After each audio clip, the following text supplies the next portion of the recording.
Algeria ভিসার মোট খরচ ও বেতন। ভিসার মোট খরচের মধ্যে যে উপাদানগুলো সাধারণত বিবেচ্য থাকে সেগুলো হল কনসুলেট ভিত্তিক ভিসা আবেদন ফি এবং প্রাসঙ্গিক কনসুলেট চার্জ, আন্তর্জাতিক বিমান ভাড়া, প্রাথমিক ও সম্প্রসংযুক্ত মেডিকেল পরীক্ষা ও রিপোর্ট প্রণয়ন খরচ, ভিসা প্রক্রিয়ায় সহায়তা প্রদানের জন্য নিয়োগকৃত এজেন্সির সার্ভিস ফি, নথিপত্র যাচাই ও ডকুমেন্টেশন বাবদ গৃহীত চার্জ, বায়োমেট্রিক বা আঙুলের ছাপ সম্পর্কিত ফি, পুলিশ ক্লিয়ারেন্স সার্টিফিকেট সংগ্রহের খরচ ও অন্যান্য প্রশাসনিক ব্যয়। ভিসা ফি ও আনুষঙ্গিক খরচ আবেদনকারীর নাগরিকত্ব ও ভিসার ধরন অনুযায়ী পরিবর্তিত হয়।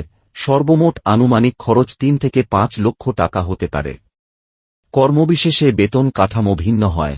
মৌসুমি কাজের ক্ষেত্রে তুলনামূলকভাবে নিম্ন বেতন প্রবণতাপূর্ণ, আর উচ্চ দক্ষতা সম্পন্ন পেশাজীবীদের ক্ষেত্রে অপেক্ষাকৃত উচ্চ বেতন ধার্য হয়। সাধারণত মাসিক বেতন সবকিছু মিলিয়ে আনুমানিক ৩০ থেকে ৩৫ হাজার টাকা হয়ে থাকে।